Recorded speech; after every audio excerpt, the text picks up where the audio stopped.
Hey, it's Anne. So once a month, we pick an episode to make free for everyone. Normally, that would include the Ask Anne Anything segment, but this episode, which is amazing, went long because it's so good.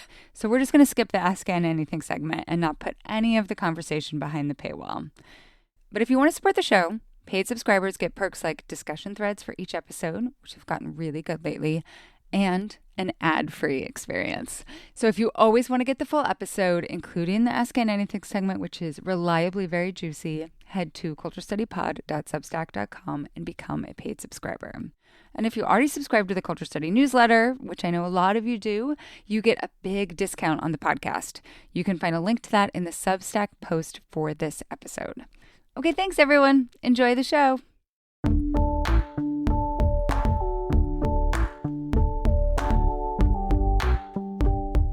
This is the Culture Study Podcast, and I'm Anne Helen Peterson. And I'm Nicole Holliday. I am Acting Associate Professor of Linguistics at UC Berkeley. All right, Nicole, we're going to start by having you help us issue a correction for an episode on Boston that I did with Josh Gondelman. So you wrote in with a few things you noticed from the episode. I love it when people do this. I really do. And this inspired this entire episode. So I'm going to read you the bullet points, and you can tell us where we went wrong. 1, we wondered, are regional accents disappearing?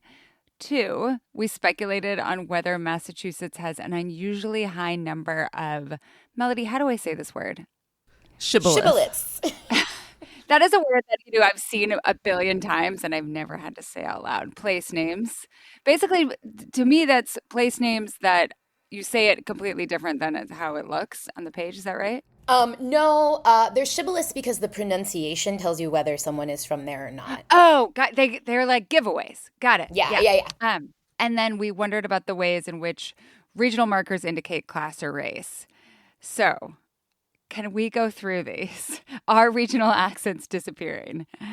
Okay, so I did not want to be a hater, and I love the podcast. I'm like first-time caller, long-time listener, love the podcast, and I love Josh Gondelman, but I was hearing that episode, and I was like, but slightly incorrect. So, yes, I'm going to answer these. It's first of all, it's really hard to know whether regional accents are disappearing or just evolving because, like, what are their boundaries in the first place, right? All of these are kind of constructions. When we say, like, what's a dialect, what's a language, that's a final exam question for a graduate class. Like, there's no boundary. Yes, totally.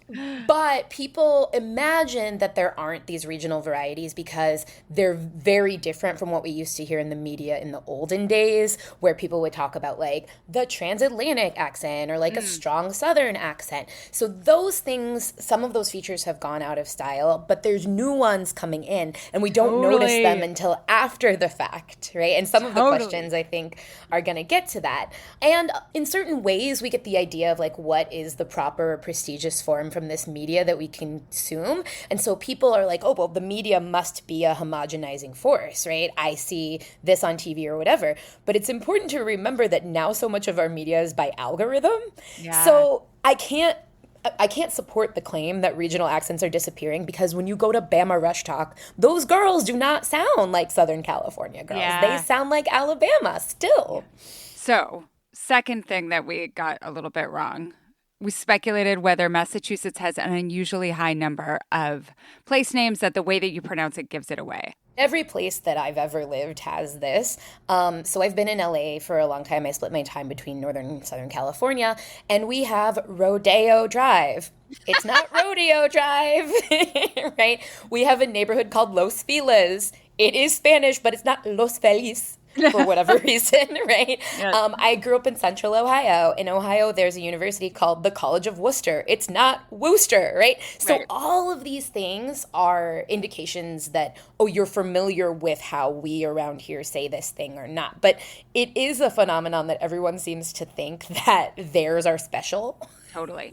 But it's the same kind of gatekeeping everywhere. 100%. And you feel special because you know how to do those ones. You know what I mean? So, of course, you have to create this sort of insider-outsider grouping.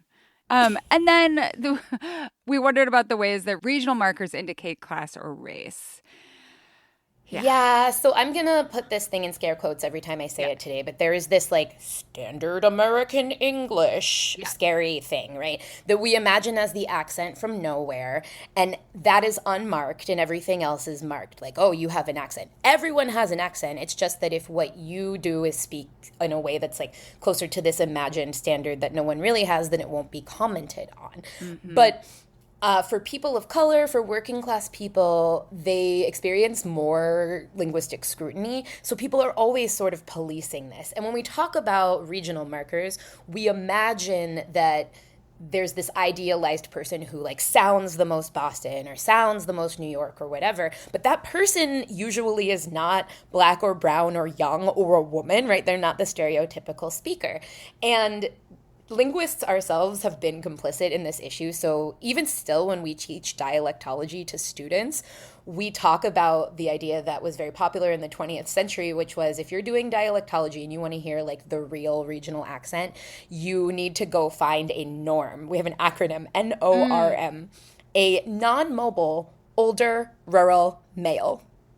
Wow. Because those people are imagined to be like the real holders of the accent. Because if they're mobile, they might be corrupted by other accents. If they're young, they're participating more in ongoing language change, so we can't really account for what they're doing. If they're urban, then they're corrupted by black and brown people who might have other ethnolex going on, so they don't really have the regional accent. And women historically have had to get more of their social power through language because of the types of jobs that were available to women. So they were language jobs, teachers, secretaries, nurses. If you're a coal miner or a construction worker, how you talk isn't policed in the same way. And so if you want the people that like speak the real dialect, it was supposed to be these like old white guys. But that's not true, right? Like it just can't be. So there has been, even in our own science, this kind of erasure of black and brown people, of young people as seen as authentic speakers of the variety. That's changing now. It's getting better now. But yeah, I think when people talk about the Boston accent or the Pittsburgh accent or whatever, they're thinking about this old white guy still. So we're going to talk about accents and dialects, all of this today. We have so many good questions. But first, Nicole, I want to hear so much more about your work. I've been following you on TikTok for what feels like forever. You just got back from a research trip to Memphis. What were you researching? Yes. So thank you so much, Anne. I'm like very honored that someone watches my TikToks, that you watch my TikToks. Wow. For several years, I taught at Pomona College in Southern California. And I love teaching undergraduates because I get to spend a lot of time on the like, hey, look at this cool language thing. Totally. And I've been at Berkeley for a year. So now I have my first graduate student. Her name is Roshan. And she is interested in hip hop language. So she's written some work on Megan Thee Stallion and her Texas dialect. In her rapping and both in her speech, and she got interested in GloRilla. And GloRilla is very interesting. I saw it pop up on my news feed, and I was just happy. I was geeked. Why are you laughing? Nothing. She got a beautiful spirit. Beautiful spirit. Yeah, it's a blessing to have a set of natural curt teeth. Yeah. Instead of like view, you would say... Ver. Right. What's the city in Texas called? Not Dallas, but... Houston. Yes. Yeah. How would you normally say that word? Houston. In Memphis, people told us, like, yes, everyone I know sounds exactly like GloRilla. And then the next hour, we'd meet someone and they'd be like, no one actually sounds like GloRilla. It's like, but some of you guys kind of sound like GloRilla. But I think a lot of people she's so popular there and they really love her as like an emblem of the city. And she's put Memphis on the map, in terms of rap, but also linguistically. Yeah. So what we found when we started to do this is like, we study African American English. We're interested in the history and culture of Black people as told through language throughout the entire time that we've been in this country. But we have a lot of data on Black people in New York and Philadelphia and Detroit and DC and in certain rural parts of the South, but really not a lot on Memphis. The last study that was done on the Memphis dialect, white or Black people, that was a large-scale study, was 1999. So things have changed. My student got this grant to go, and we went to Memphis, and we just like chatted with people about how has the language changed, how has the community changed, like what is gentrification doing, what do you guys sound like? So particularly, we started out being interested in this, we call like rhoticization. So if anybody's heard GloRilla, she doesn't say that she makes music, she says that she makes merzik. And we were like, what is that? And indeed, it is a Memphis dialect feature, but not one that's well described. And so it's really the best thing about my job that I just get to go places and be like, hey, how do you guys talk here? How do you feel about it? What does it mean? I love it. Do you have an accent? Yeah, everybody has an accent. Yeah. I grew up in central Ohio, and so this is quite a lot of privilege because it's a fairly unmarked accent. If anybody didn't realize I was from Ohio, the other place they thought I might be from is Southern California. Yeah. And so I'm still in California. I don't have a lot of stigmatized regional features. I do speak African American English, but the African American English in central Ohio is very different than the one that's spoken in Northern or Southern California. So there's regional variation there too. But when I got to Memphis, everybody was like, where's your accent from? And that doesn't happen to me in Ohio or in California very much. So I was like, oh, the shoe is on the other foot. Do I have an accent? Yeah. But I would say, like, I mean, I already know where you're from, so the jig is up. But my guess would have been, like, Pacific Northwest, probably. Yeah. It comes out more too. This is so common with accents, I know, but like code switching when I'm with people, especially people who are like very down home Idaho or in Montana. And then when my whole family is from Minnesota, so that's like my other, like really comes out my O's when I go back there. Yeah, that's definitely something, too, about the disappearance of regional accents. So people are like, well, nobody has regional accents anymore. I'm like, you don't hear these people talking to their family members. My grandmother has been in Ohio for like 60 years. But if she gets on the phone with somebody from rural Kentucky, where she's from, it's like she never left Kentucky. So the performance that people are doing, like, in public or on their TikToks, it's not for you, because actually, like, their real accent, the way they really talk, might be something that they reserve for their actual community that you're not a member of. That's so real. I love that point. Okay, so before we get to these other questions, I wanted to give you space to make a little bit of a disclaimer about the capacity to answer complex questions in the breadth of a podcast. So can you write a mini dissertation about each of these questions right now? So Melody is wonderful and sent me some of these questions before, and I looked at the questions and I jumped out of my skin. Oh no, like the linguists are going to be so mad at me because I cannot be an expert on every single dialect and accent that exists in America because there are so many of them. When I teach sociolinguistics and I teach phonetics. So you get like one day about Creoles in Hawaii. You get like one day about Boston or whatever. And we don't only talk about region. In fact, like my expertise has to do with tone and intonation as a sort of ethno-linguistic and class marker. So I study Black people in cities. So some of these questions I had to reach out for help to other linguists or do a little research. So we can put some suggestions in the show notes, but please do not pillory me if I say one thing wrong about a vowel merger in Utah. I promise I won't. But I also understand that anxiety, and a lot of listeners to the show are also people with academic backgrounds and know that feeling of like, how do I cite everything in every answer? And it's not possible, but also hopefully this will lead people down further pathways to explore more. So we're going to start with a very basic question. This one comes from Hannah. How do accents develop? What are the mechanics behind different pronunciations coming to be and then persisting, especially now when media is so global? How did different national accents among English-speaking countries develop, and did they influence the development of regional American accents at all? For example, did Irish immigration impact how Americans in different regions pronounce the same words? Okay, so before you answer this, I just want to say that when I was recently in Europe, and specifically in Greece, I always think that all English accents are so distinctive. Of course, that's a New Zealand accent, and that's an Australian accent. And these people in Greece, they're like, where are you from? I have no idea. The distinction is not as vivid to them as to people who are there. Although they do often say that people with Southern accents are difficult to understand. But that was just a kind of a pivot moment for me that I was like, I think of this as so distinct, but maybe to people outside, it's like listening to lots of different people speak French. There are so many different ways to speak French, and you don't automatically know where someone is from. So, how do accents develop? Yeah. So it's interesting that you had that experience in Greece. And I was going to say this later, and we'll come back to it, I'm sure. But English speakers are super sensitive to vowels because English has a lot of vowels. But like other languages don't contain all their variation in vowels. Like there's only 5 vowels in Spanish. Spanish speakers pay attention to consonants in a different way than we do, right? So of course, when you're speaking to a Spanish speaker or Greek speaker or something, a speaker of a language that has a different vowel system, they don't have the ability to attune to those differences in English the way that you do because you're used to paying attention to vowels and only vowels. Wow. Yeah, so this will come up again and again. I love starting with this question because a lot of people don't even think about, like, why is there language variation? Like, people love it. They're obsessed. But they're like, well, how did we get here? And one thing that I always say to my students is, like, whether you believe in the story of the Tower of Babel, it doesn't really matter because humans would have invented different languages and different dialects of those languages with or without divine intervention. Like, it's too sociologically useful to be able to differentiate groups by using linguistic features, and so we just have to do it.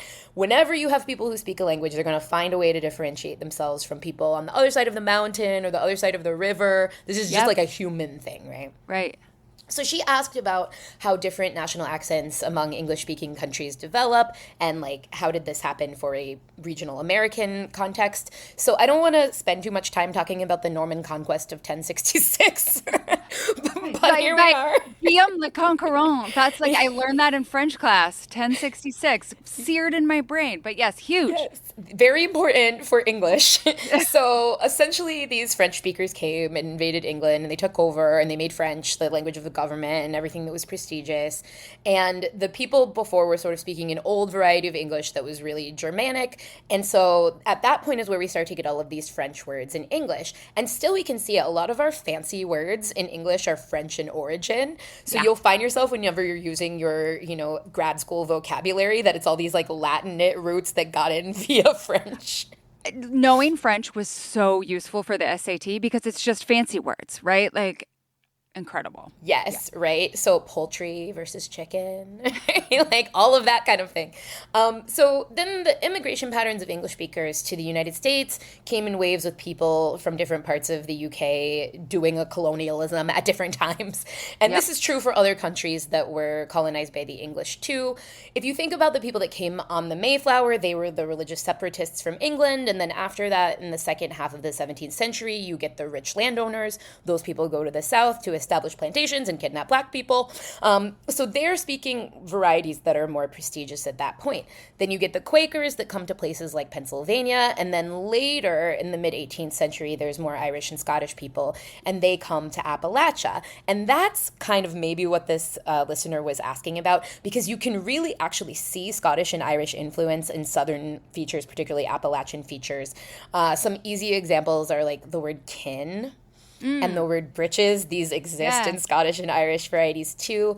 Also, Gaelic has double modal constructions, so this thing that's like might, we might, could, we might, can. Yep. Those are direct parallels. So we think that that's where we got those from. So indeed, like there is clear influence from these different waves of migration to different parts of the United States. What about the upper Midwest and Scandinavian immigrants? Because for me, it's almost the tonality. It's like the way that the melody of the way you speak. Does that make sense? Yeah, so I think we're going to talk about Minnesota later. Yes. And there's some stuff with the vowels there that's really interesting. What you're asking about, Anne, is a thing called prosody, which has to do with the rhythm, intonation, pitch. And that's actually what I study. But prosodic variation is really, really underdescribed because it's hard. First of all, we have to have physical recordings. So we don't have physical recordings from the 19th century to be able to look at tone. Yeah. We don't write tone, right? We write words. And sometimes we try to approximate pronunciations by the way we spell things. But the tone and stuff, the only way to study that is to have recorded audio, which means that we can't do anything before like 1900. Right. And then, even then, it's really difficult, like manual work to describe prosodic differences. I do this in African American English, but I don't know of any studies where people have looked at the prosody of Scandinavian immigration to the upper Midwest. So somebody out there, an intrepid listener, please go do this study.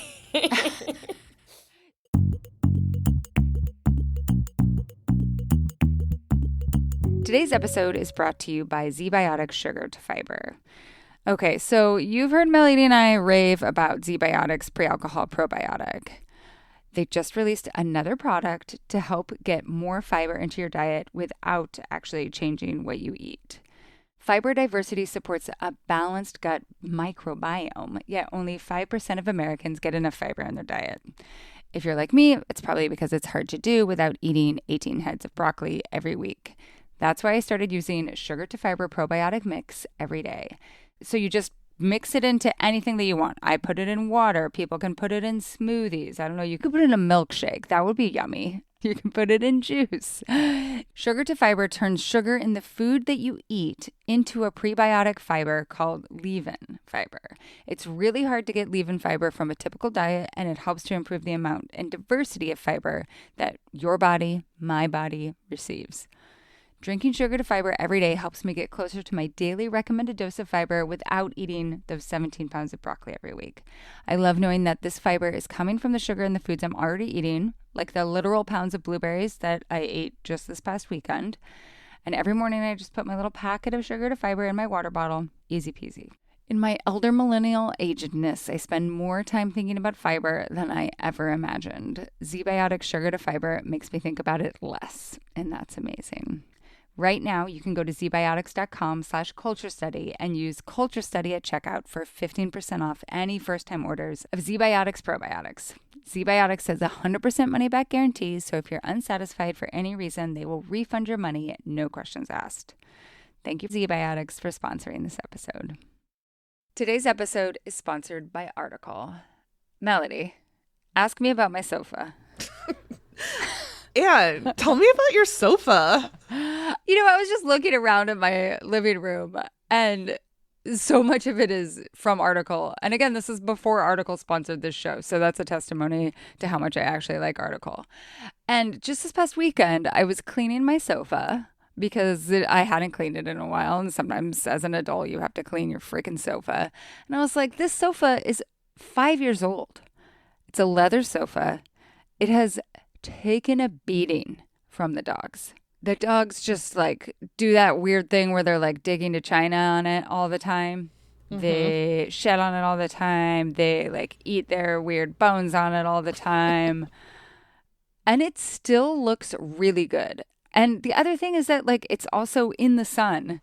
So it like gets a beating from the sun coming in, especially in the morning, because I refuse to use curtains. To me, this is pretty standard for Article stuff. It's really well made. It lasts. It's cute. 5 years, it still looks really great. And most of their stuff comes with like maybe one thing that you have to put together. This is not like a flat box with 17 things and 29 screws. They also have all of this support when you need it. So if you have a question or you need help with your design even, their customer care team is available 7 days a week. And they have support and free interior design services to help you get whatever you need, whatever thing you need to fix or product that you need in your home. They can help you figure it out. Plus, there's a 30-day satisfaction guarantee. So you can shop with confidence knowing that if you're not completely in love with your new furniture, you can easily return it. This peace of mind ensures you can invest in your home without hesitation. Article is offering our listeners $50 off your first purchase of $100 or more. To claim, you just visit article.com/culture and the discount will be automatically applied at checkout. That's article.com/culture for $50 off your first purchase of $100 or more.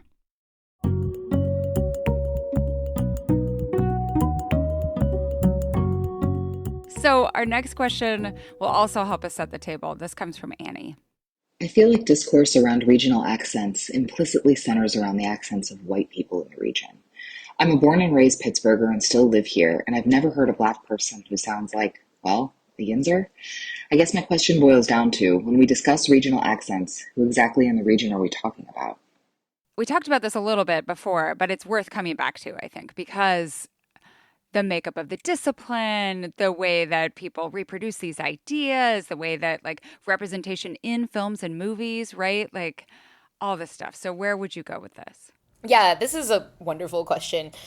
There are certainly Black people that sound like Yinzers, but not a ton of them. And I think what this question is getting at is that for any individual person, the way that you sound is not just regional. So for some people, the most marked thing in their speech is regional for sure. But your particular variety, your personal idiolect, is a function of your region, your age, your race, your class, your sexuality, some personality things, and all of that creates your personal identity, which is reflected in your idiolect. So what she's getting at when she says she doesn't know any Black Yinzers is that variety has been ideologically associated with like white working class type of person in Pittsburgh. So think about it now, like you're a 13-year-old Black kid in Pittsburgh establishing your identity, and maybe you love Pittsburgh and you're really proud to be from there, but you don't necessarily have a lot of contact with folks that embrace that identity. And even if you do, they're different than you. So you're not going to want to sound like those people because their experience is not reflective of yours. And it's not to say that people of color don't participate in local accents or local varieties. They certainly do. But the stereotype, the ideology of who's characteristic of sounding like a place is still this like white working class kind of dude usually. Yeah. So we got a semi-related question from another listener from Georgia who was like, what's Southern and what's AAVE? Like, what are we actually referencing? And that intersects with your research. So I'd love if we could talk about that a little bit too. Yeah, I think this is super interesting. So remember that when Black people were kidnapped and brought to this country, they were not allowed to leave the South like by law for like a long time. So there's only been Black people outside of the South since a little like Reconstruction. So we're looking like 140 years, which in the span of things is not a long time. Language variation develops over generations and generations. So there's also the issue of like circular migration and reverse migration. So Black people in the South are like super linked together. I grew up in Ohio, but my grandmother came from Mississippi to Chicago like when she was a child, and then even in Chicago grew up in a segregated neighborhood. So that whenever you have segregation, you're going to maintain your linguistic features because you're not being pushed and pulled with other dialects around you. So that is why you'll still hear Black people in places that are not in the South having some what we think of as Southern features. So some examples of this are like the double modals that I mentioned before, the might could, the might can, double negatives, like ain't nobody here for that kind of thing. Some pronunciation things like what we call the pin-pin merger, and I have it. So it's really hard for me to talk about. P-E-N, like a Bic pen, and P-I-N, like a safety pen. Yeah. To me, it's the same. Pen. Pen. Yeah, interesting. Love it. So that's one that most Black people across the country will have. And then there's also like monophthongization. So you're not going to say like white rice. You might say white rice. And that's the sort of most extreme version of monophthongization. But Black people outside the South will have that, but most Southern white people will also have that. So I hate talking about appropriation and like whether white people are allowed to say X, Y, Z. But white people are allowed to say white rice. But I do get this question sometimes from people where they're like, people think I'm appropriating AAVE, but I'm just actually like a white person from Mississippi. And this is how we all talk. And like, yeah, I know. People that aren't from the South don't understand that, and I'm sorry. Also, a lot of studies that I've done focus on what we call like ethnic identification tasks. So we will play people a disembodied voice and be like, what race is this person? How old are they? Where are they from? And I've done this even with digitized, like synthesized voices, like with Siri. And people are insane and they attribute like entire biographies to voices that they know are synthesized because basically we know that language is human and social and embodied, and so when we hear a disembodied voice, we have to like give it a body.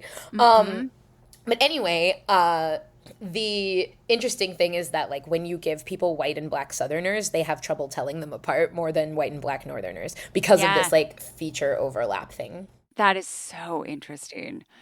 So we talked a little bit about like there's not a singular AAVE. It's very regional. And I'm thinking about like how the Great Migration, like there was a huge Black population in like San Francisco or in LA as well, or in people who tried to go to the Northwest and were shut out by various covenants. But have you encountered that, like in San Francisco or in LA, a different AAVE than other parts of the country where you've studied?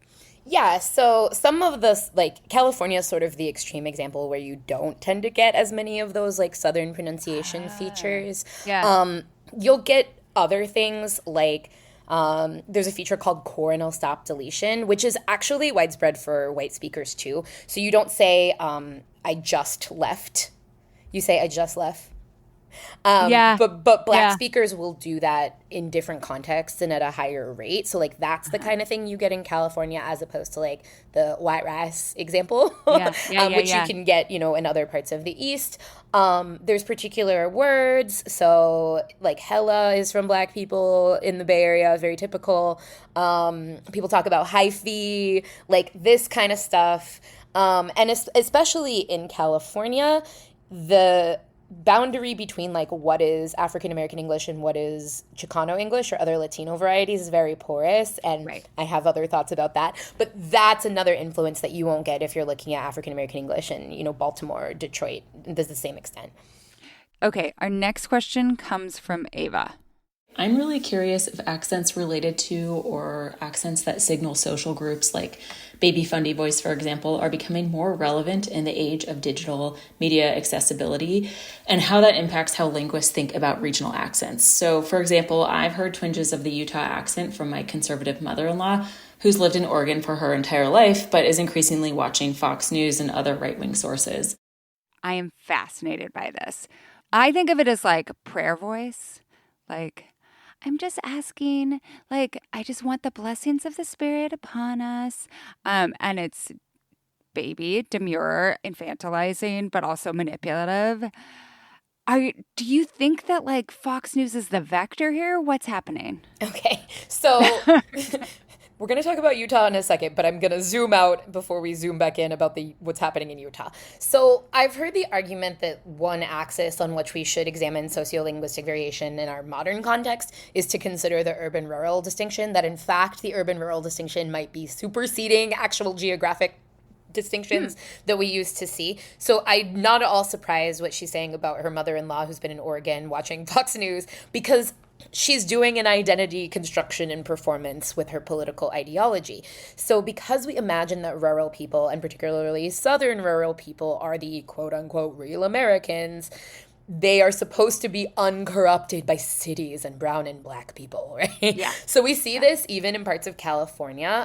I have a student who's from Bakersfield, and we've talked a lot about Bakersfield, white folks using features associated with the South. Some of this is that there was migration from the South to rural areas in California.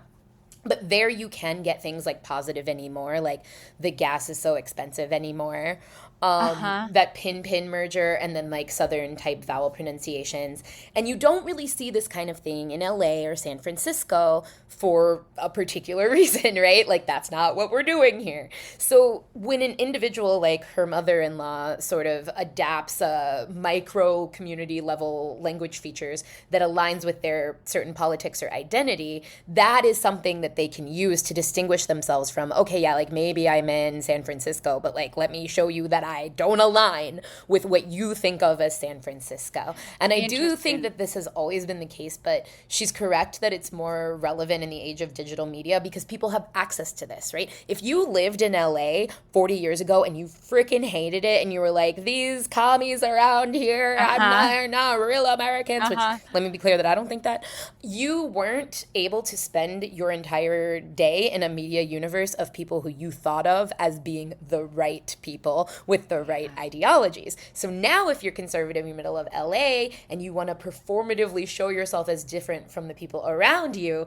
then you've got this useful tool of identity to go, nope, I'm going to go sound like Hannity or whoever, right? Yeah. And this is we talk a lot about like whether language is like fashion, and in some ways it is, in some ways it isn't.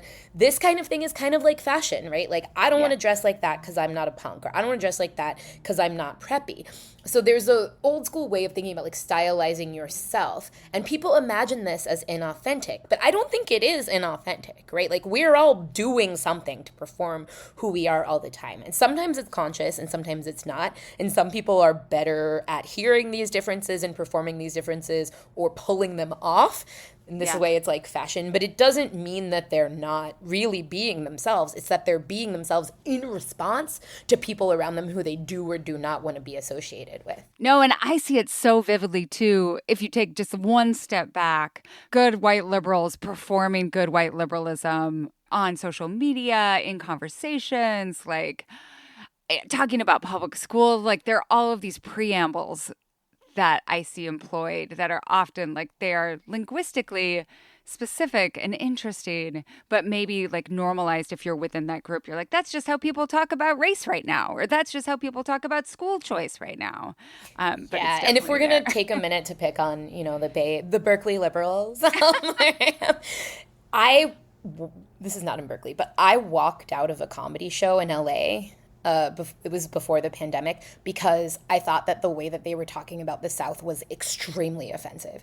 Like in LA, you would not get away with talking about Black people like that or Mexican people like that. But because the target was white people in the South, and that kind of discrimination is the like liberal coastal elite bullshit that shoots us in the foot. Like those people have different vowels. It doesn't mean that they're not smart. Like get over it. And I really wanted to say this earlier, so now I'm going to tell this story. My colleague at Pitzer College, Carmen Fott, I taught with her once, and she had this brilliant thought exercise for the students. And she basically asked the students, like, you know Jeff Foxworthy? She played a clip of Jeff Foxworthy, the old comedian who had this whole shtick that was like, you might be a redneck. She said, take a person that sounds like Jeff Foxworthy. Could they be a brain surgeon? And these are good linguistic students at a liberal arts college. And they go, of course, like anybody that talks anyway can be a brain surgeon. And she said, I don't think so. And they're like, what? And she says, by the time you go to high school, college, and medical school and do a residency, if you sounded like that, someone beat it out of you. Yeah. And she's not wrong. It's very hard because there is that stigma. Mm-hmm. Okay, so you were just talking about saying vowels differently.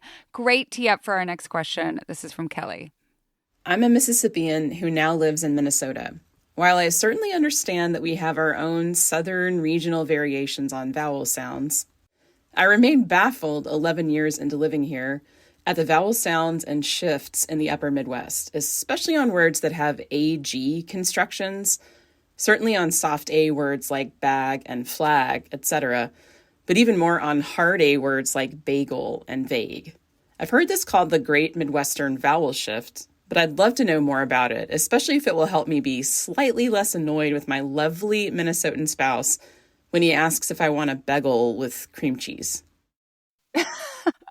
My born and bred Minnesota mom says bag. And I think I also get vague from her, which I say on the podcast all the time. I'm very self-conscious about. Tell us about this. Yeah, so, oh God, I was telling you that English speakers are always hearing the vowels, and she's really attuning to what's going on here. So she's talking about this kind of upper Midwestern English, which some linguists have argued is a contact phenomena because there was so much Scandinavian immigration to that area. So you mentioned you think there's something about like the tone that we haven't studied yet.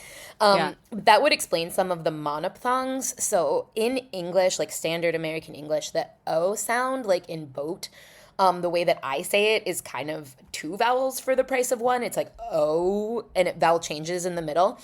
But in upper Midwest English, it's more like don't you know, right? The stereotypical one. Don't you know? That one. That's my grandma. And yes, that's very, we'd call it enregistered. It's very enregistered because if people can do a parody of it, that means they know that it's there. And the other really kind of showcase feature is that higher ah in words like bag. There's also the backer ow. So in words like about, like I'm going to say about, but it'd be like about. My husband is from South Dakota, and he spent a lot of time in Minneapolis, and he doesn't have these vowels, but when I go to South Dakota, I encounter members of his families who have that, and I'm like, oh, it made it over to the plains too. Really interesting. But you can see, like, when you go there, you feel the Scandinavian-ness. Yes. And the vowels are part of that too. So I hope she's not annoyed, right? Like, we love all vowels. All vowels are great. Yeah. What is your experience of what Black people sound like in Minnesota? Do they have as much of the accent? I don't know enough. So I don't really know. I have only been to Minneapolis once, and in South Dakota ever, I have encountered one other Black person. So next time I see that guy, I'll ask him. I will say, like, in Minneapolis specifically, because there's African Americans that have been there for a long time, but there's also a lot of immigration from East Africa that affects what goes on. So you do get some traditional, like, African American English features, the same that you will see in Chicago or Detroit or whatever else, but you'll also get this, like, Somali influence, which is pretty cool. Yeah. Our next accent question is so difficult that you had to call in reinforcements. This question comes from Rebby. Can you talk about the Utah accent in your regional accent segment?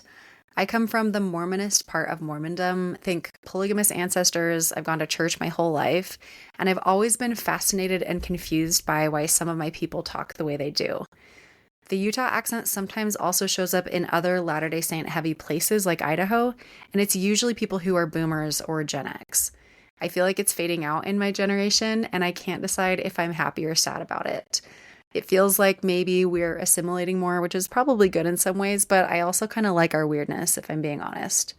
I recently spotted Utah accent when I watched Secret Lives of Mormon Wives and Michaela Goes to Therapy. Her therapist said her R's like this, what I like to call crispy R's, and crispy R's are a dead giveaway of Utah accent. It was so strange to see it on national TV, as so much of that show has been. I cannot wait to hear what you find out, because this has been a lifelong mystery for me.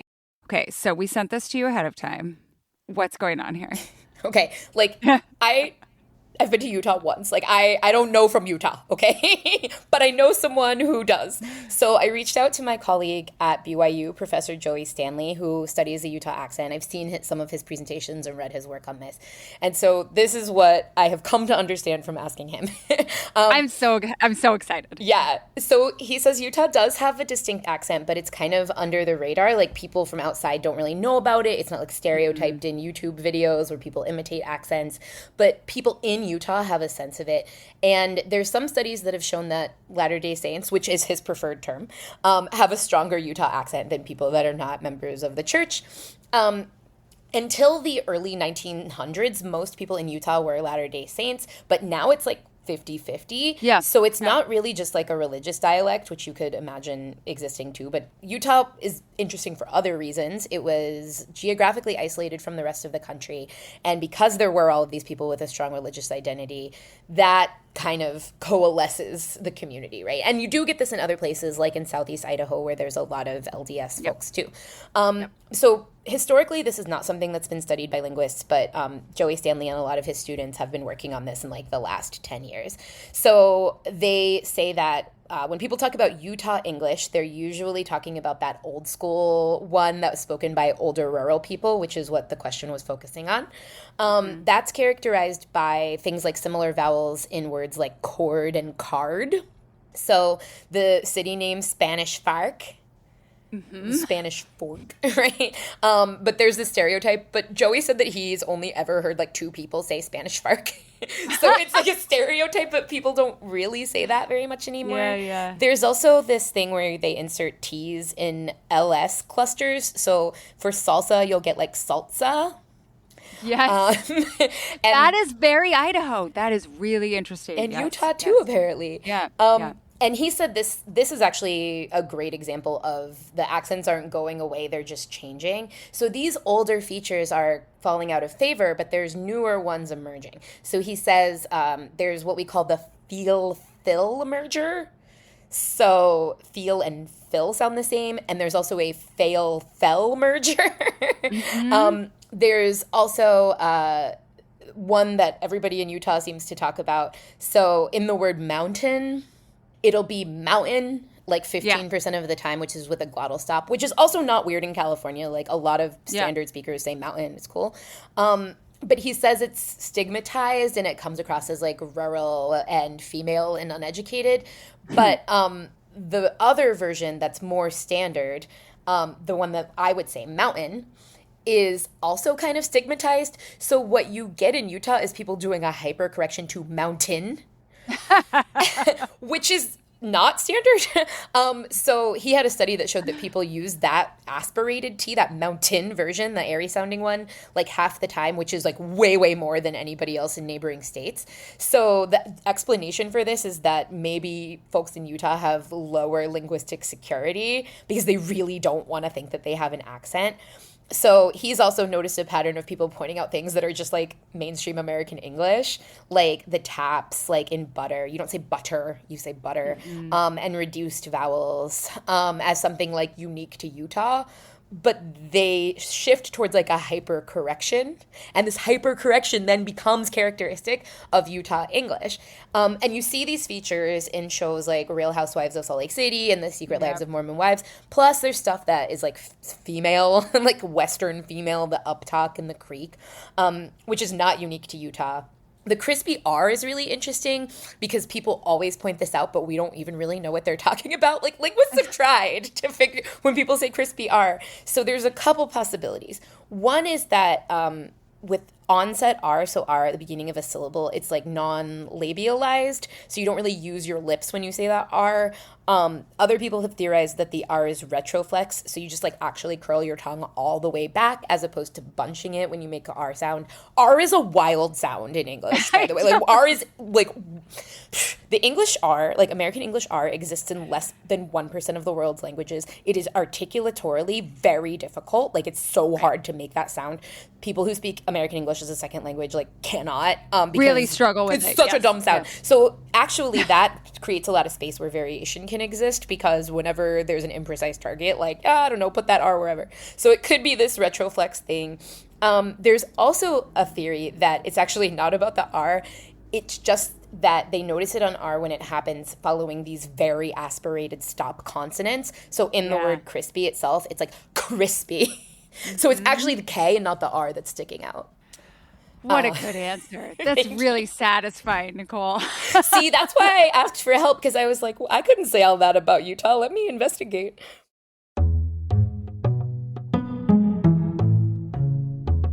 Today's episode is sponsored by Mosh. And something really horrible happened. I ran out of Mosh bars. And I was driving to meet somebody and I had grabbed one of those like fruit and nut bars that's like covered in chocolate, and it melted and crumbled. So by the time I met up with that person, I had chocolate all over the front of my shirt. And that would not have happened if I'd had a Mosh bar. And Mosh bars actually taste really, really good. And they're filling in a way that I think like bars that are maybe differently composed are not. So Mosh, if maybe you haven't heard of it, but I think a lot of people have heard of it because it was on Shark Tank and it was founded by Maria Shriver and her son, Patrick Schwarzenegger. It has a simple mission to create conversation about brain health through food, education, and research. They've joined forces with a bunch of top scientists and functional nutritionists, and they have tried to create something that is more than just your average protein bar that tastes like pillow. Each Mosh bar is made with ingredients that support brain health, like lion's mane and collagen and omega-3s. Mosh bars also actually taste great and come in at 9 mouth-watering flavors, including 3 new plant-based flavors: chocolate chip cookie, hazelnut chocolate chip, and peanut chocolate chip. Mosh also donates a portion of all proceeds from your order to fund gender-based brain health research through the Women's Alzheimer's Movement. Why gender-based? Because 2/3 of all Alzheimer's patients are women, and Mosh is working closely to close the gap between women and men's health research. If you want to find ways to give back to others and fuel your body and your brain, Mosh bars are the perfect choice for you. Head to moshlife.com/culture to save 20% off plus free shipping on the Bestsellers Trial Pack or the new plant-based trial pack. That's 20% off plus free shipping on either the Bestsellers Trial Pack or the plant-based trial pack at moshlife.com/culture. Thank you, Mosh, for sponsoring this episode. Today's episode is sponsored by Ollie. Melody, did you know that August is actually poop month? I did not know that, but I'll be celebrating from now on. Ollie told us this, and when you told me that Ollie had told us this, I was like, oh my gosh, I have so many dog poop stories. I mean, most of them are related to the fact that Bev likes to eat grass. Like, you're not supposed to let them eat grass, and I try really hard not to, but like sometimes we're on a walk and it's like she's like a snapping turtle or something. Like, she'll be like just go over to the side and like get a long piece of grass. And then when they poop, the grass hasn't really been digested, and then sometimes you have to pull the poops out all the way. It's bad. It's all bad. Oh. Sorry, listeners, but we're supposed to tell poop stories. But if she'd been eating Ollie, that wouldn't have happened. I know. This was in her pre-Ollie life. And the thing about Ollie is that they really do create perfect poops. And when I mean perfect, I mean poops that are not despicable to pick up. Yeah. That's what I mean. I mean, like poops that are not runny or... No, we get it. We get it. I think we okay, know that's good. what you mean. Okay. All right. Ollie delivers clean, fresh meals in 5 drool-worthy flavors even the pickiest pups love. It's made in U.S. kitchen with human-grade ingredients with no fillers, byproducts, or mystery mush. Just real food your dog's tummy will love that will create perfect poops. Your dog's poop is a window into their whole body health. It gives you real trackable insight into their overall health. I mean, there's a reason when your dog is sick and you go into the vet that they're like, bring us their most recent poop. Mm-hmm. And Ollie is the only fresh dog food brand offering free routine health screenings so you can track your dog's digestion, weight, and more. When your dog's digestion is off, you know it, but when it's right, you'll notice. Smaller, firmer, less stinky poops. That's real. No more middle of the night bathroom emergencies. Oh, that's how I really know something's wrong, or that I've fed Bev too many zucchinis. A happy belly and even more tail wags. Here's how it works. You take the 30-second quiz and Ollie builds a custom meal plan tailored to your dog's unique needs. You get your welcome kit, which includes 2 weeks of food, a storage container that's actually quite cute, and a transition for smooth digestion. You also get to choose your plan. You can do a full meal plan, just toppers, bake blends, even treats and supplements. Healthy bellies make happy pups. Head to ollie.com/culture and use code CULTURE to get 60% off your first box and give your pup the digestive support they need. That's OLLIE.com/culture. Plus, it's risk-free with their happiness guarantee because your dog deserves to feel their best and, yes, poop their best too.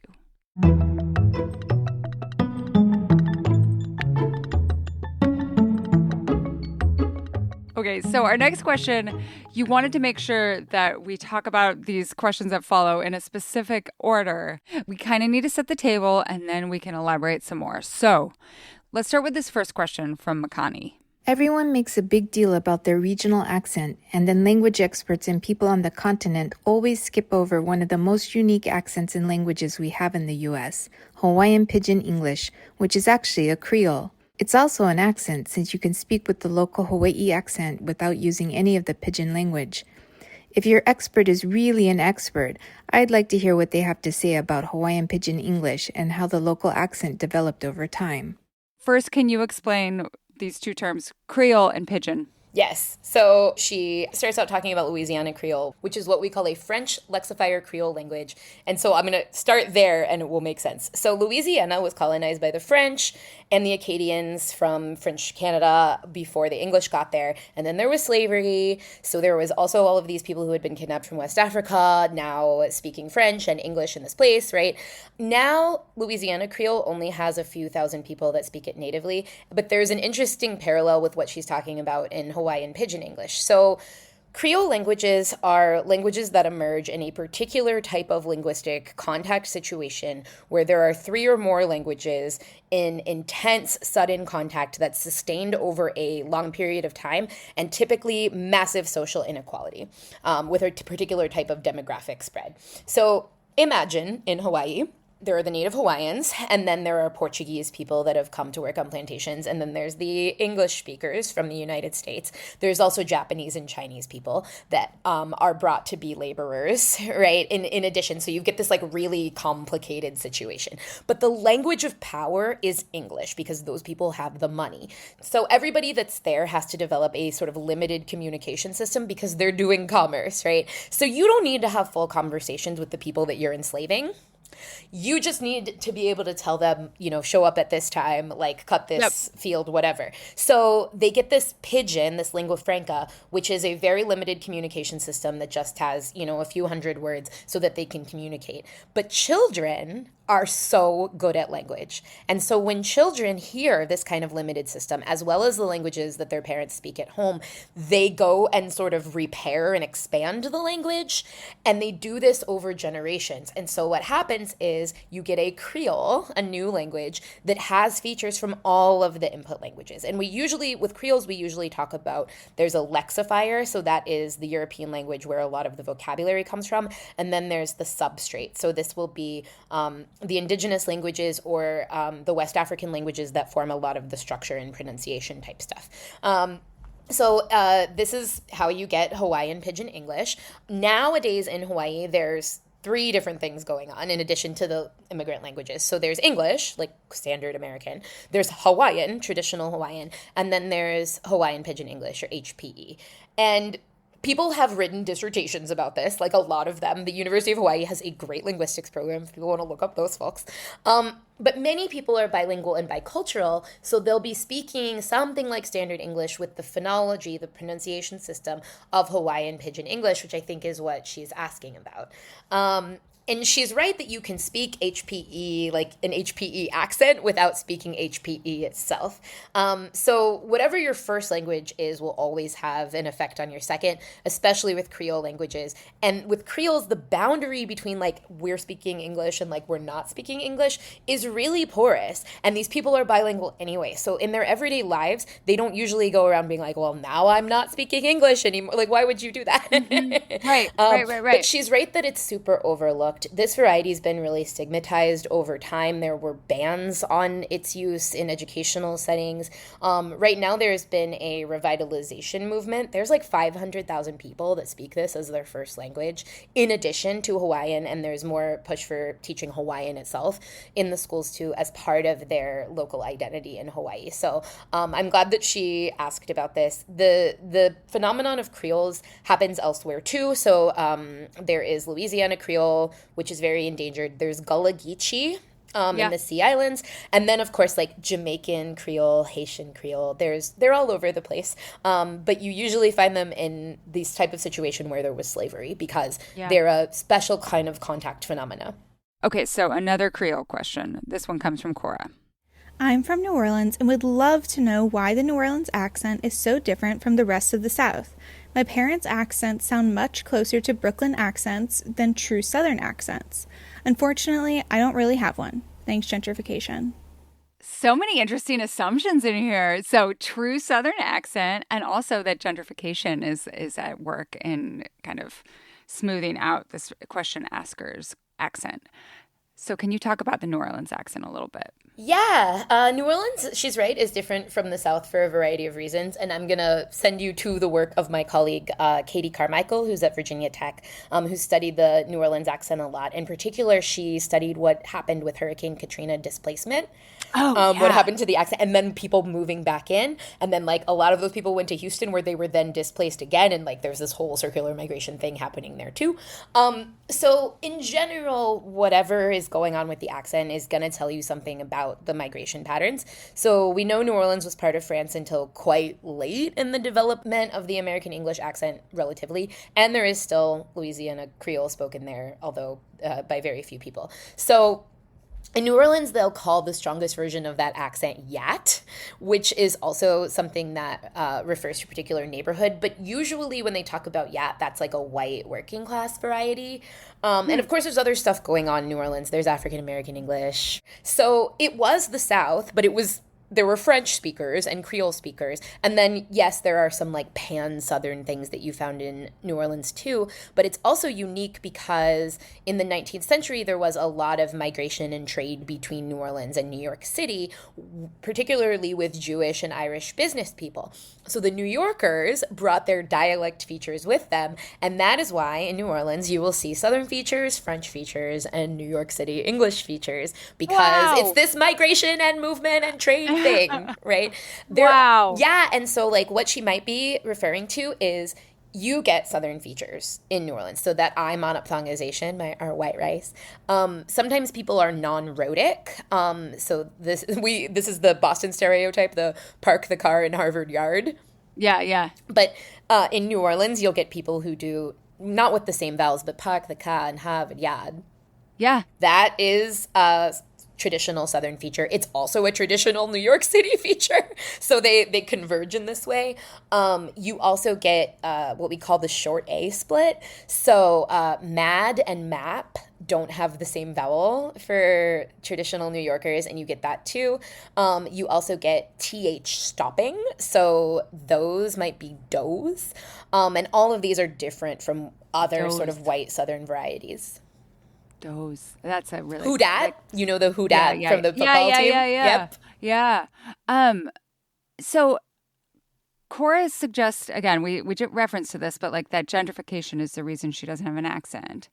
What do linguists think about why people don't sound like their parents? Is it gentrification? Like maybe there is. She's in a city, right? So urbanization tends to cause a lot of dialect mixing, but also I don't want to stereotype the listeners of your pod, but I imagine that they are highly educated. And this is exactly what I was saying about the Jeff Foxworthy thing. Your regional accent gets taken away from you the more that you have to be in spaces where people expect you to sound quote unquote professional, because we imagine that sounding like you're from a place is not professional, which is ridiculous and upsetting to me as a linguist, but that's the way that it is. So that's one reason. There's also just the contact, right? So if this person grew up in a place where there were a lot of people that weren't from New Orleans, there were, people that were coming from other parts of the city or from other countries or whatever, that's going to predict against sounding like your parents. Also, I don't know that they don't have a New Orleans accent. They don't sound like their parents, but maybe they have features that are new, like what we were talking about with the Utah stuff. We are going to take a little detour into Canada. I'm very excited for this to finish off the show. So we have two questions here. The first one is about I'm self-conscious even saying the name of this city because people say it so differently. Toronto. Okay, this one is from John, and Melody's going to read it. I heard you're doing an episode on regional dialects, and I thought of MTE, Multicultural Toronto English, that I first discovered on Wikipedia was a thing. My kids are 14 and 17, and one day I decided to Google the slang words they were using, and up popped MTE in Wikipedia. It's actually a thing. MTE and Toronto mans. My kids make fun of wannabes and are pretty accurate at doing the accent, but without the self-awareness that they are using the language and fashion style themselves. Okay, this is more of a comment than a question. Love it. But can we turn it into a question? What is MTE? Yeah, so I'm realizing as I'm answering these questions that like everything is language contact all the way down. And this is sort of the example of language contact. And I'm glad that John Googled this and looked this up. This is something I'm personally very interested in. So up in Toronto, that place, there's linguists working on this, including Derek Dennis at the University of Toronto, which is where you would want to be if you were studying this. So multicultural Toronto English emerges in the last 60 or so years because of immigration to Toronto from a ton of places. So especially the Caribbean, parts of East Africa, parts of West Africa, and the Middle East. And all of these young people are together in dense working class parts of the city. So they're hanging out, they're intermingling, they are intermarrying. So then there's another generation of kids that are born into this kind of like super multicultural community. And they're all talking and borrowing grammatical structures and words from each other. they're also exposed to like mainstream Canadian English. So they have some of the like normal features that we see across Canada. So like the low back merger. So like cot and cot sound the same. C-O-T and C-A-U-G-H-T. There's like a merger shift. Their oo is fronted. So in a word like goose, it's goose. Although I would argue that oo fronting has taken over America at this point. My Californian students are super oo fronted too, so much that they can't even hear it when people have a back to. And then they also have Canadian raising to a certain extent. So vowels in words like price and clout are pronounced higher up in the mouth. But then there's some other stuff that is not widespread across Canada. So the trap vowel is not raised. That that we talked about with Minnesota is not high for them, even though it's usually high in Canada. And their O is monophthongal. So it's that the same thing we talked about with Minnesota, like O. Which is not necessarily the case in other parts of Canada. They also have the TH stopping, that same thing we just talked about with New Orleans. And we think it came from Jamaican. So they'll say ting for thing and dem for them. And then there's all these words. So if you go, I looked at the Wikipedia to see what he was talking about. If you go on the Wikipedia, you'll see like thousands of examples of words that are supposed to be widespread in multicultural Toronto English. So kids say inshallah, whether or not they are Muslim. And miskeen, which means pathetic, that's also from Arabic. You get beat for ugly, which is African American English. And you get like abe as an interjection from Somali. And that's just like a few examples. So basically what happens is like whenever you put a bunch of kids together, kids are inherently linguistically innovative, and they will make this new thing that's cool. That's a way to signal that they're like part of their in-group. There's other similar phenomena in other places. So there's multicultural London English, which has a similar background and it's been described for a while. I have argued that there is an emerging multicultural Southern California English based on some research that I did with Black and Latino kids in LA, where the Black kids are doing Latino things and Latino kids are doing Black things, and they're all using words that I've never heard. I think about this a lot because to me it's like the most beautiful thing that all of these kids from all over the world come together and make a new language. But it's like Donald Trump's worst nightmare. like they're like, oh no, culture, all of the cultures.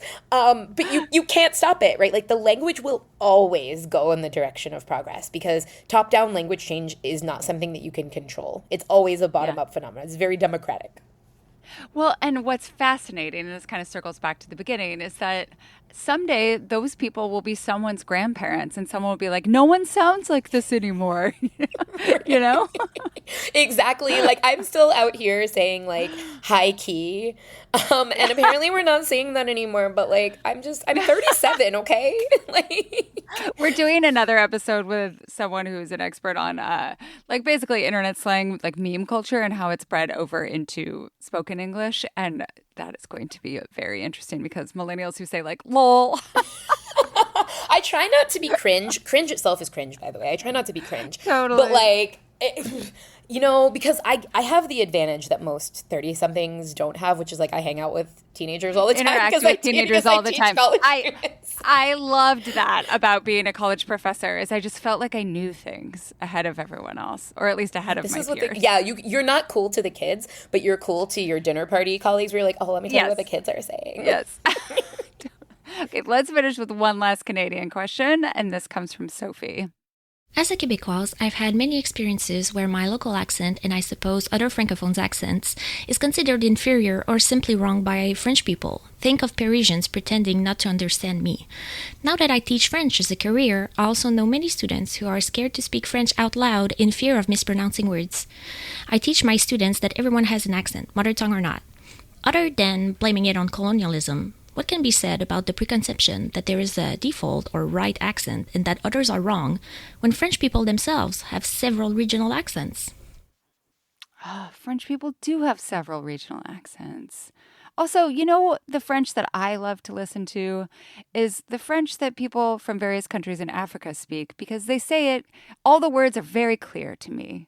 Does that make sense? Like with like they don't speak like the norm is not to speak as quickly, and so I can understand the French in a way that I can't understand it. So it is exquisite. But to get to this question about right and wrong accents? This is very philosophical and important. Isn't this like the main question of sociolinguistics? Let me not pick on the French, but I am team Spanish my whole life, okay? The Spanish have the Real Academia Española, which is supposed to maintain and protect the Spanish language. And the French have the Académie Française, which is supposed to do the same thing. And historically, the Académie Française has been quite conservative. The RAE is too. But like the French Academy is like, no one will say le weekend. That was a real fight. Yes, right. And in their defense, like, I understand that they're like, we want people to speak French and not English, and that's their purview, and like, fine, whatever. But they're sensitive about these English words sort of invading. And the question asker was like, well, isn't it like, I don't want to just say colonialism. The answer is colonialism. But I will expand on that a little bit. So French people from different regions make fun of each other, right? Just like English speakers do. And it's an interesting phenomenon where the prestige variety is usually the one that's spoken in like the big city or the capital. So Parisian French is considered the most prestigious usually.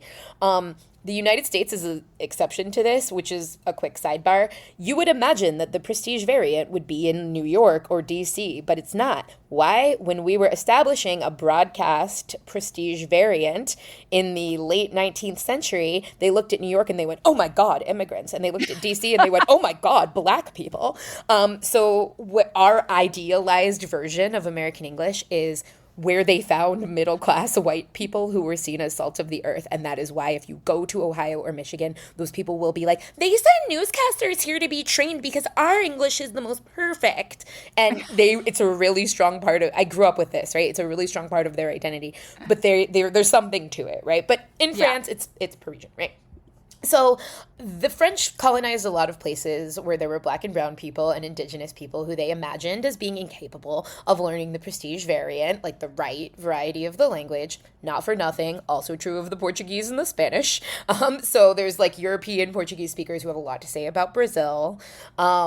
In the Spanish-speaking world, there's like 20-something countries where Spanish is official, and all of the times that any linguists have asked people, like, what country speaks the best Spanish and what country speaks the worst Spanish, the ones that are consistently considered lower prestige are Caribbean ones, like Puerto Rico, Cuba, Dominican Republic, and guess what they had in those places? Slavery, black people, indigenous people.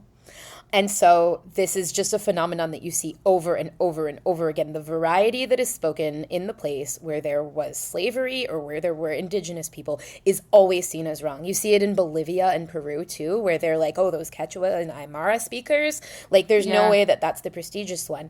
But guess what everybody loves? Argentina.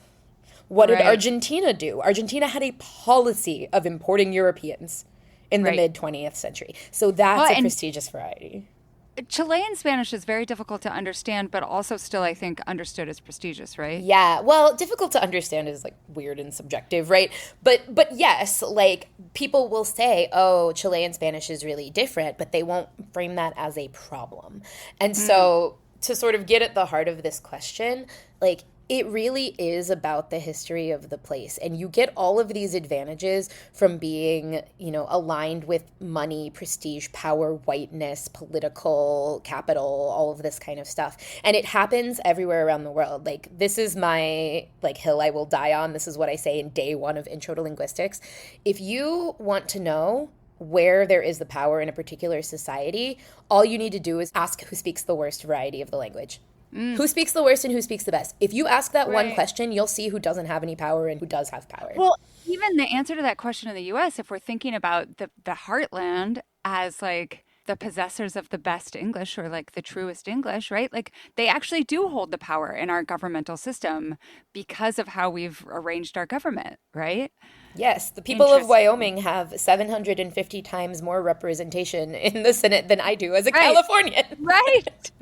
Well, and this also, when I was saying before that, like, I really appreciate French spoken by people from various African nations, like that highlights, like for me, that is a bonus, right? I like to be able to understand. But to others, it might seem like something that is like a worse French. The argument would be that it's been, quote unquote, corrupted by contact with the other languages that are spoken there. And actually, this, with French in particular, you get that argument about Quebec, right? So what people, very conservative language people in Paris would say is, no, Quebec is a problem because there's all those English speakers. Oh. That Because I was going to say, like, this is not like... And so is there more English in Quebecois than there is in standard French? I mean, it's hard to sort of quantify that, but it's the ideological association, right? That, like, you're not speaking the real one. It goes in reverse, too. So Americans can be intolerant of other accents, particularly when they come from Black and brown people. But you know what Americans love? Everybody British.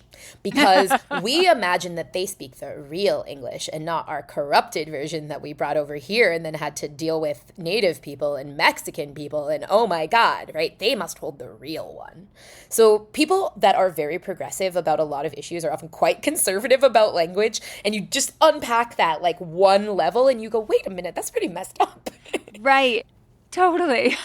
That's so interesting. Well, and even like, I think about it with profanity all the time because I often get people writing into the newsletter about like my use of various profanities, and like there's not anyone under 30, right? And the way my mom always says, like, I just tell people that your generation thinks of it differently. But like you could have someone who is otherwise thinks of themselves as like a very socially liberal person who has very conservative ideas about what languages make someone sound more stupid, make someone sound uncouth, all of these different words that we have to make someone feel other. We're very socialized into language, and we also understand that it's a tool of power, right?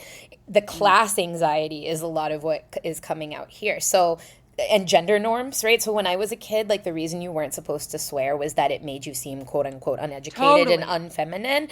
And the prohibition has loosened, right? Like younger people are swearier. The FCC has actually loosened its rules. You can say many more bad words on TV than you used to. And also we all have streaming, so who cares? Like, you know, I watched the It's Always Sunny Abbott Elementary crossover, and Quinta Brunson said cunt. And I was like...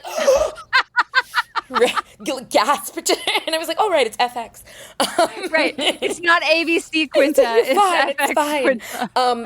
But yeah, like part of the reason that a lot of educated people are so conservative about language is because we understand that it can be weaponized against us, or you see this in people trying to protect their kids, right? Well, I know that it's okay if you talk like that, but I'm worried about how other people will evaluate you if you pronounce things this way or if you use this set of words. And so it's often coming from like not a bad place, but it still does the work of reifying this kind of inequality. That is a fantastic place for us to stop. Nicole, this is the episode of my dreams. It's been so good. Where can people find you on the internet if they want to find more of your work? Thank you so much. I am at Mixed Linguist on TikTok and Blue Sky. Also, my website is just my name, NicoleHoliday.com, 2 L's. Amazing. Thank you again. This has been an utter delight.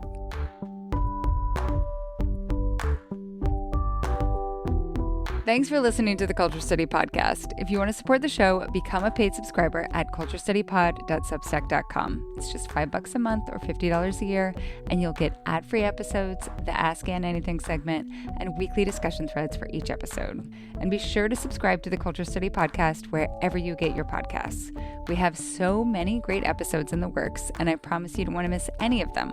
We're working on episodes about running a creative small business in like a sustainable way that doesn't burn you out. Food trends. So like, what are you seeing on like every restaurant menu right now? Birding culture and baseball. Plus, we convinced author Leigh Bardugo, who I know is a culture study favorite. She's the author of 6 of Crows and my favorite, Ninth House.